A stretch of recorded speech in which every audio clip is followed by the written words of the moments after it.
ऐसा क्या इलीगल हो रहा है मुझे आप ये बता दीजिए। तो हो सकता है मैं भी वक्फ बोर्ड के अगेंस्ट चले जाऊं। अगर मेरा भारत वक्फ बोर्ड की वजह से अगर खतरे पे है तो मैं भी फिर वक्फ बोर्ड के अगेंस्ट में हूं। देखिए बात सही है, वक्फ बोर्ड हमेशा से मुसलमानों की प्रॉपर्टी रही है, मुतवल्ली को दिया जाता है। जो मुतवल्ली बनते हैं अब इनकी नजर आ चुकी है कि इनके पास इतनी प्रॉपर्टी है। वक्फ बोर्ड एक स्ट्रॉन्ग एक अदारा है, ऑर्गेनाइजेशन है, इसमें बहुत सारे पैसे इन्वॉल्वमेंट है, तो उनकी नीयत खराब हो चुकी है। अब वो चाहते हैं कि उनके भी लोग वहां पर बैठे। अब ये मामला जेपीसी में चला गया था, खूब मीटिंग हो रही थी।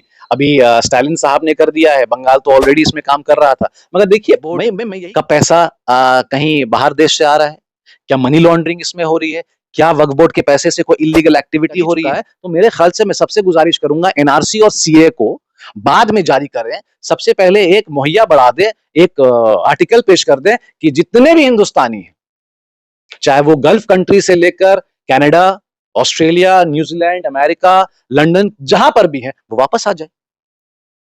आप बुला लीजिए। अगर हमें हर चीज की फैसिलिटी कि तमिलनाडु की सरकार ने वक्फ बिल के खिलाफ एक रेजोल्यूशन पास कर दिया असेंबली में। तेलंगाना में भी वक्फ बोर्ड ने एक रेजोल्यूशन पास कर दिया है। पश्चिम बंगाल में भी मुसलमानों की एक बड़ी तादाद है। ममता बनर्जी ने मॉब लिंचिंग और सीएनआरसी पर भी एक मतलब के रेजोल्यूशन पास करके इसको नाअहल कर दिया था। तो क्या मतलब पूरे देश भर में जो वक्फ का मामला चल रहा है, तो क्या लगता है कि इस देश में वक्फ बिल वापस जाएगा? क्योंकि तमिलनाडु ने कहा है कि ये मुसलमानों के लिए खतरा है, एमके स्टालिन कह रहे हैं। देखिए बात सही है, वक्फ बोर्ड हमेशा से मुसलमानों की प्रॉपर्टी रही है, मुतवल्ली को दिया जाता है। जो मुतवल्ली बनते हैं अब इनकी नजर आ चुकी है कि इनके पास इतनी प्रॉपर्टी है। वक्फ बोर्ड एक स्ट्रॉन्ग एक अदारा है, ऑर्गेनाइजेशन है, इसमें बहुत सारे पैसे इन्वॉल्वमेंट है, तो उनकी नीयत खराब हो चुकी है। अब वो चाहते हैं कि उनके भी लोग वहां पर बैठे। अब ये मामला जेपीसी में चला गया था, खूब मीटिंग हो रही थी। अभी स्टालिन साहब ने कर दिया है, बंगाल तो ऑलरेडी इसमें काम कर रहा था। मगर देखिए मैं यही कह रहा हूं कि लोगों को एडुकेशन से, मेडिकल से, डेवलपमेंट से, इकोनॉमी से और ये बढ़ती महंगाई से कैसे हटाकर, डाइवर्ट कर कर आपने वक्फ के पीछे लगा दिया, आपने संभल पे लगा दिया, आपने मीरठ पे लगा दिया, आपने ज्ञान बापी मस्जिद पे लगा दिया, आपने लोगों को उस राह पे लगा दिया कि आप इकोनॉमी की बात ही मत करिए हमसे। क्या लग रहा है कि वक्फ बिल के खिलाफ जो रेजोल्यूशन तमिलनाडु पास किया, क्या ये सही कदम था? ये बिल्कुल, अरे क्यों नहीं होगा ये। अगर अगर कोई कह रहा है कि एक मुसलमान अदारा है, वक्फ बोर्ड का मतलब क्या हुआ, मुसलमान अदारा है ना, ठीक है। उसमें आपकी पुरानी, हो सकता है आपके बाप दादा से बाप दादा की पुरानी प्रॉपर्टी होगी, तो उसको छानबीन कर, जब आप अगर घर के बड़े शख्स हैं, अगर आप फर्द हैं, अगर आपको मुतवल्ली बनाया जा रहा है और आपको फिर कंट्रोल दिया जा रहा है, हाँ मैं जानता हूं बहुत सारा केस चलता है, बहुत सारी चीजें अप एंड डाउन भी होती हैं, मगर आपका इसमें क्या मसला है? क्या वक्फ बोर्ड का पैसा कहीं बाहर देश से आ रहा है, क्या मनी लॉन्ड्रिंग इसमें हो रही है, क्या वक्फ बोर्ड के पैसे से कोई इलीगल एक्टिविटी हो रही है?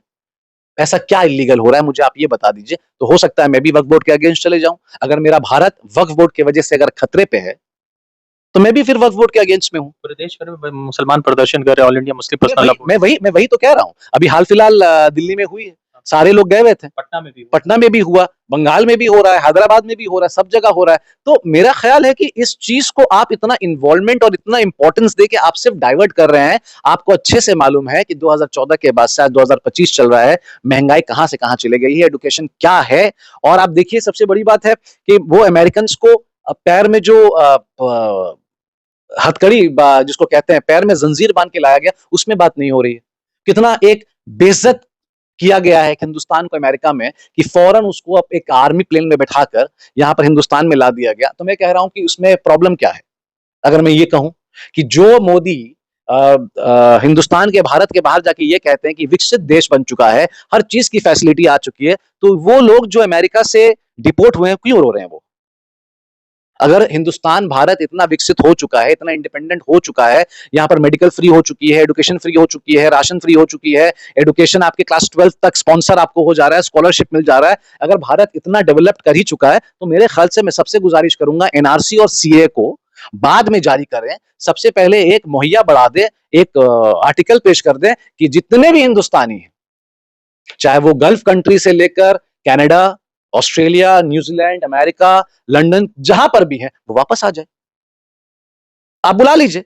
अगर हमें हर चीज की फैसिलिटी मिल रही है, अगर हमें हर चीज का हक मिल रहा है, यहाँ पर आटा दाल का पैसा कम हो चुका है, यहाँ सिलेंडर वापस से 300 रुपए करके मिले और केरोसिन वापस से 40 रुपया हो जाए, पेट्रोल वापस से 35 रुपया हो जाए, जो वो ढोंगी बाबा ने कहा था कि आपको कौन सा गवर्नमेंट चाहिए, 70 वाला गवर्नमेंट चाहिए कि 35 वाला गवर्नमेंट चाहिए, ना 35 बचा ना 70 बचा, आज 112 में पेट्रोल लिया जा रहा है। तो कौन सी गवर्नमेंट चाहिए आप लोग डिसाइड करेंगे। एक आखिरी